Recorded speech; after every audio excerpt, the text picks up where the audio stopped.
अस्सलाम वालेकुम। Najam Sethi official channel को देखने का बहुत शुक्रिया। प्लीज़ उसे सब्सक्राइब कीजिए, वो नोटिफिकेशन बेल है उसको प्रेस कीजिए। उससे ये होगा कि जैसे ही हम नया प्रोग्राम अपलोड करते हैं आपको नोटिफिकेशन आ जाएगा और आप उसी वक्त उसको देख सकेंगे। Thank you.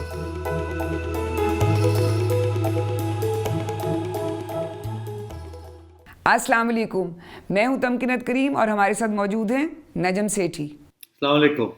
2020 का इख्तिताम हुआ।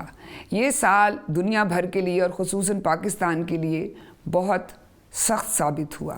बड़ी मुश्किलात का हमें सामना करना पड़ा, वो तो हमने सब देख लिया। अब 2021 में क्या होने जा रहा है, इस पर हम एक मिनी सीरीज़ कर रहे हैं, जिसमें पहला होगा मईशत, दूसरा सियासी मंजरनामा, तीसरा होगा खारजी अमूर यानी कि फॉरेन अफेयर्स, और फिर आखिर में एक हम शो करेंगे स्पेशल, जिसमें ये देखा जाएगा कि क्या 2021 में पाकिस्तान और इंडिया के दरमियान जंग के इम्कान हैं। आज का शो है मईशत के हवाले से, मईशत और कोविड। सेठी साहब, आज मैं मईशत और कोविड के बारे में कुछ सवालात हैं। पहले मैं कोविड की बात करूंगी, क्योंकि कोविड और जिसको कोरोना वायरस कहते हैं, इसका मईशत के साथ बराह रास्त ताल्लुक है। हमने देखा इसने हमारी मईशत को बहुत बुरी तरह मुतासिर किया।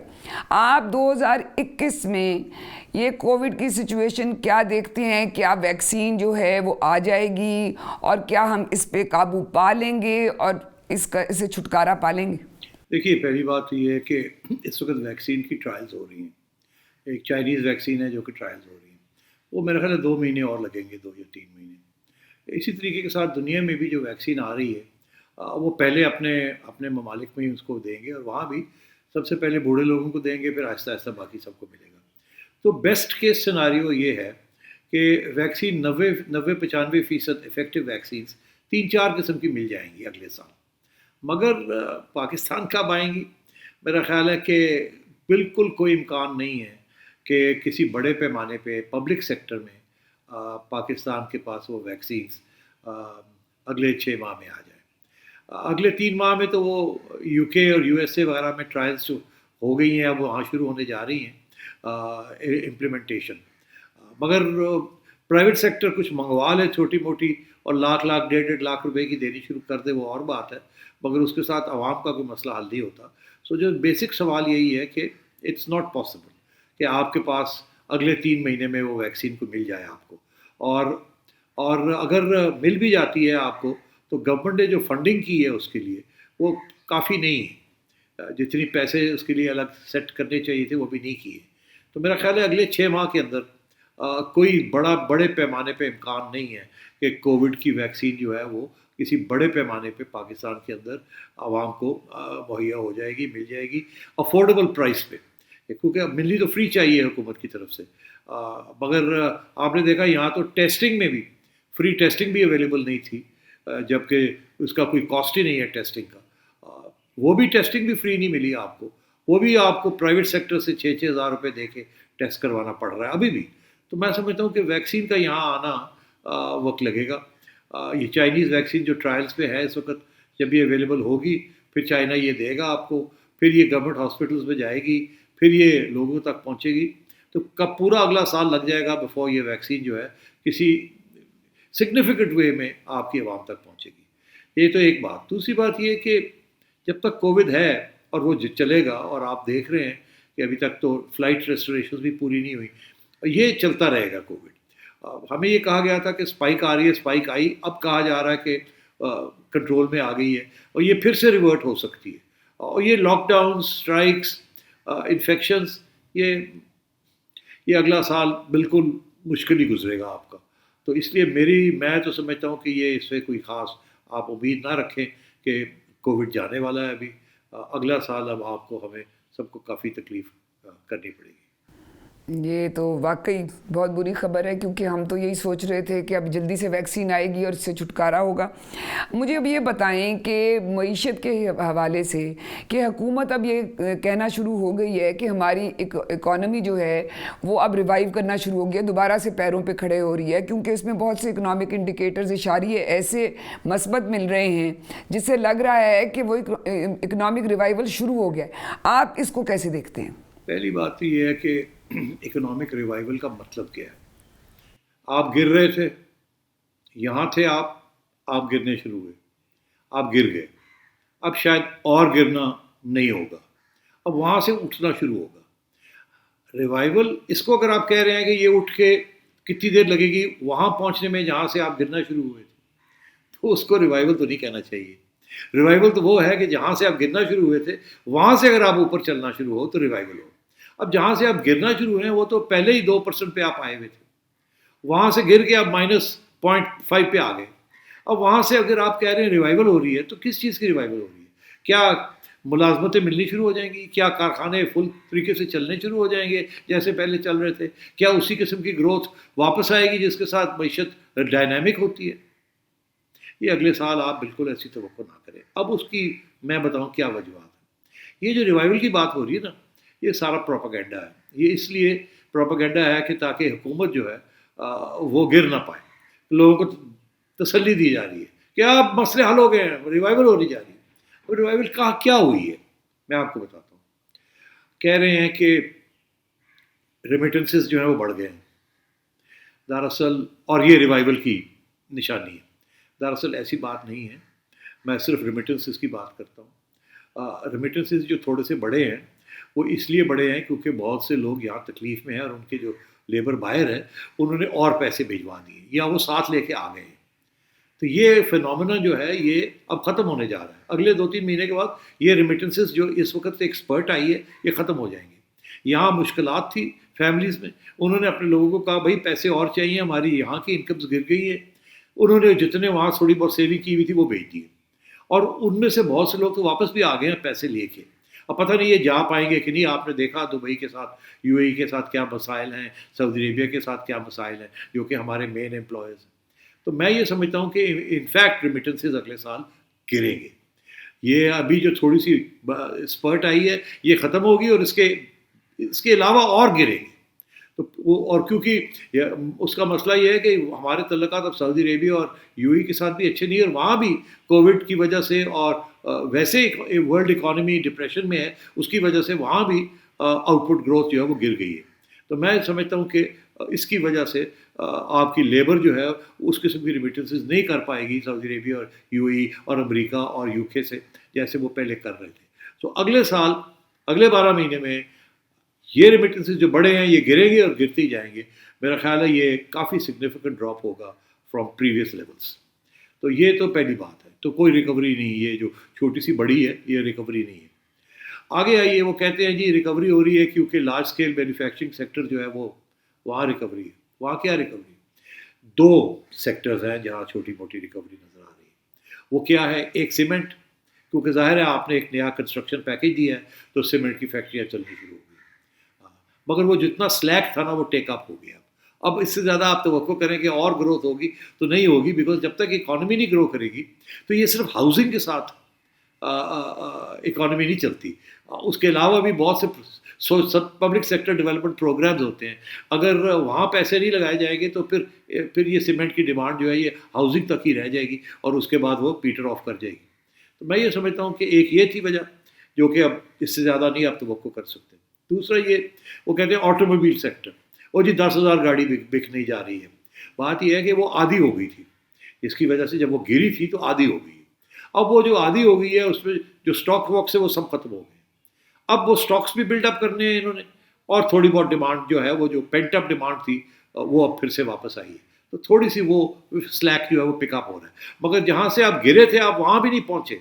तो ये मैं समझता हूँ कि ये भी एक छोटी सी चीज़ है, इसके साथ ज़्यादा ग्रोथ नहीं होगी और इसी वजह से और किसी सेक्टर में आप ग्रोथ नहीं देख रहे। फॉर एग्जांपल एक्सपोर्ट्स, डिवैल्यूएशन हो गई है इतनी बड़ी, क्या है आपके एक्सपोर्ट्स को बढ़े? नहीं, एक्सपोर्ट्स नहीं बढ़ रहे। तो अगर एक्सपोर्ट्स ही बढ़ रहे हैं और अगर एक टेक्सटाइल वाले थोड़े से खुश हैं क्योंकि वो जो गिर गए थे वो अपने लेवल पे आ गए हैं, तो इससे ये नहीं है कि रिकवरी होने जा रही है।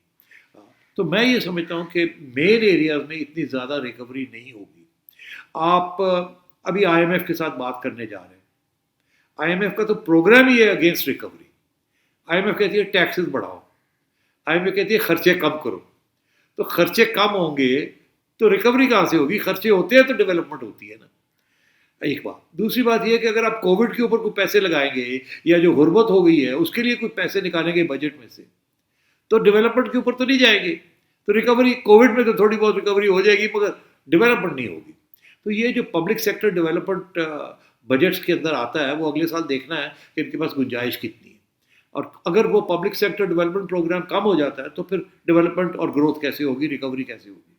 और आखिरी बात ये है कि वो पब्लिक सेक्टर डेवलपमेंट प्रोग्राम जो है वो तो उसी सूरत में डायनामिक होगा अगर आपकी रेवेन्यू ग्रोथ होगी। अगर टैक्सेस कलेक्ट हो जाएंगे, पैसे गवर्नमेंट के पास आ जाएंगे और आपके पास पैसे खर्च करने के लिए होंगे तो फिर ग्रोथ होगी ना। तो अब मसला ये है कि रेवेन्यू का कहाँ से आएगी। अभी सूरत हाल रेवेन्यू के बारे में ये है कि पिछले 5 महीने में 4% ग्रोथ हुई है रेवेन्यू में। कितनी? सिर्फ 4%। अगर ऐसे ही चलता रहा तो चले अगले 7 महीने जो थे उससे 10% हो जाएगी मर के। तो टोटल ग्रोथ जो होगी रेवेन्यू की पिछले साल से, जो कि बहुत कम थी टारगेट से, वो 10% 15% बढ़ जाएगा। आपका टारगेट है 40%। तो वो जो 40% टारगेट है और आप पहुंचेंगे 15 या 10% पे, तो रेवेन्यू तो नहीं बढ़ेगी ना उतनी जितनी आपको चाहिए। तो IMF तो आपके ऊपर बड़ा सख्त प्रेशर डाल रहा है। वो तो कह रहा है कि कीमतें बढ़ाएं, बिजली की कीमत, गैस की कीमत बढ़ाएं, प्राइवेटाइजेशन करें। प्राइवेटाइजेशन बायर कोई नहीं तो प्राइवेटाइजेशन कहाँ से करें? लोगों की छुट्टी कराएं जो कि हो रही है मगर उनको जॉब्स नहीं मिल रहे हैं। तो मैं ये समझता हूँ कि आगे IMF प्रोग्राम जो है वो ग्रोथ ओरिएंटेड प्रोग्राम नहीं है, इसीलिए उसको कहते हैं स्ट्रक्चरल एडजस्टमेंट प्रोग्राम। तो अब अगर उस किस्म की 4% ग्रोथ नहीं होगी तो कितनी होगी? अब IMF और वर्ल्ड बैंक वगैरह ये कह रहे हैं कि मर के 2% होगी। अब पूरे 12 महीने में 3% हो जाती है, तो क्या 3% के साथ पाकिस्तान के मसाइल हल होते हैं कि नहीं होते? जब ये गए थे नून लीग वाले तो ये 5.5% पे ले गए थे। अब आप 1.5 साल 2 साल गुजर गए, 1.5 साल गुजर गए, अगले 12 महीने में आप 3% कर लेते हैं, तो इसके साथ आपका क्या ख्याल है कि मुलाजमतें मिलनी शुरू हो जाएगी, महंगाई कम हो जाएगी? इनफैक्ट महंगाई की बात कर रहे हैं आप महंगाई का तो हाल ये है कि अभी फूड इन्फ्लेशन जो है वो ठीक ठाक चल रही है। आपको पता है कि आटा 35 रुपए से 70 पे चला गया। कितना नुकसान हो गया आवाम का? 150 अरब रुपए गायब हो गए, किसी की जेब में चले गए। ये जो 35 से 70 रुपए केजी आटा चला गया। शुगर 55 रुपए से लेके 90 पे चला गया था। आपका क्या ख्याल है कितने लोग, कितना पैसा और खर्च करना पड़ा आवाम को? 200 अरब रुपए किसकी जेब में गए? कोई पूछने वाला है? बिजली आपकी 11 रुपए पर यूनिट थी और अब 25 रुपए पर यूनिट चली गई और IMF कह रहा है और बढ़ाओ। तो आपका क्या ख्याल है ये क्या हो रहा है? सर्कुलर डेट जो कि 1200 अरब रुपए थी अब कोई 2400 अरब रुपए हो गई है। ये और बढ़ रही है और बढ़ेगी। पैसे कहाँ से आएंगे इसको करने के लिए? तो इसका मतलब है बिजली, गैस, आटा, चीनी और फूड आइटम्स, इनकी इन्फ्लेशन होगी। अब इन्फ्लेशन होगी, ग्रोथ हो नहीं रही है, जॉब्स मिल नहीं रहे हैं, तनख्वाहें बढ़ेंगी नहीं, तो इनकम्स कम हो जाएंगी ना हर एक बंदे की। तकलीफ तो बड़ी होगी ना, सख्त किस्म की। तो रिकवरी कहाँ से हुई? बड़े आगे मसले हैं। एक्सपोर्ट्स बढ़ नहीं रही है, टैक्स रेवेन्यूज बढ़ नहीं रहे हैं। तो आप ये ना तवक्को करें कि मईशत बेहतर हो रही है बहुत और हमें कोई सहूलतें मिल रही हैं। मैं नहीं समझता कि इस किस्म की कोई चीज़ होने जा रही है। सेठी साहब, अभी आपने बिजली की बात की है तो मैंने वो भी आपसे सवाल पूछना था, क्योंकि हम तो 2 साल पहले ये भूल गए थे ये लोड शेडिंग क्या होती है, ख़त्म हो गई थी। अब हमें दोबारा से, आपको बताऊं, मेरे घर में कल 9 घंटे बिजली नहीं थी और मेरा मुलाजिम कहता है कि बाजी ये तो कोई बात ही नहीं, हमारे गाँव में तो अब दोबारा से 12-12 घंटे की लोड शेडिंग शुरू हो गई है। तो मुझे बताएं, हमने जब देखा था लोड शेडिंग का ज़माना, उसको भी इकोनॉमी ने बड़ा नेगेटिवली उसने इम्पैक्ट किया था। तो अब अगर ये लोड शेडिंग भी दोबारा शुरू हो गई, ऊपर से कोविड, तो गैस भी कोई नहीं है, तो ये क्या आगे कैसे चलेगी ये मईशत? देखिए, बिल्कुल यही है, क्योंकि सर्कुलर डेट बढ़ रही है ना, गवर्नमेंट के पास पैसे नहीं है देने के लिए पावर प्रोड्यूसर्स को। गवर्नमेंट के पास सही टाइम पे गैस नहीं खरीदी, तो ये सारे मसले हैं और ये बिल्कुल चलेंगे। इस वक्त जितनी बिजली आप चाहें आप प्रोड्यूस कर सकते हैं, मगर आप प्रोड्यूस नहीं कर रहे हैं इतनी बिजली, क्योंकि वो पैसे देने थे ना, वो दिए नहीं लोगों के, और उनको नहीं देंगे पावर प्रोड्यूसर को, तो वो बिजली कहाँ से बनाएंगे। आपने उनको बुला के एक नई डील की है उनके साथ, उनके पुराने जो पैसे थे कि हम देंगे ताकि उनके पास पैसा आए और वो और इम्पोर्ट करके आपको तेल दें या बिजली दें, तो वो तो हो नहीं रहा है। आप पैसे नहीं दे रहे, मुआहदे करते रहते हैं, पूरे नहीं कर रहे, तो वो कहाँ से जेब से देंगे, सारे बैंकरप्सी की तरफ जा रहे हैं। इसलिए मैं ये समझता हूँ कि ये बिजली ये नहीं है कि बन नहीं सकती, बन सकती है। तेल आ जाए तो बिजली बन जाएगी। डिस्ट्रीब्यूट तो अब इतना बड़ा प्रॉब्लम नहीं है, डिस्ट्रीब्यूशन भी हो जाती है, मगर पैसे नहीं है देने के लिए, और वो पैसे नहीं है। मिसमैनेजमेंट, इतने बड़े पैमाने पे मिसमैनेजमेंट है। अब तो इमरान खान साहब खुद तस्लीम कर लिया उन्होंने कि हमें तो पता ही नहीं था कि करना क्या नहीं करना, और कितनी हमसे गलतियाँ हुई हैं। और मेरा ख्याल है इनको अभी भी समझ नहीं आ रही है कि किस तरीके से अब ये मसाइल जो हैं इनको कैसे हल करना है। तो तमकिन ऑनेस्टली अगर ये बात है, रिकवरी हो रही है, सब ठीक हो जाएगा, बिल्कुल नहीं होना, अभी और तकलीफ होगी आपको। ये तो सेठी साहब जो मसला हल हुआ था वो उसको भी अब दोबारा मसला बना दिया, इनके रिवर्स गियर लगा दिया। अल्लाह करे कि अब ये होश में भी आ जाएं। वो तो एक वो है ना कि सब कुछ लुटा के होश में आए तो क्या मिला, पता नहीं इनको होश भी आती है कि नहीं। और खुदा करे जल्दी आए ताकि ये अवाम दोबारा से उसी अंधेरों में जो धकेल दी गई है वो वापस आए। आज के प्रोग्राम में इतना ही। खुदा हाफिज़।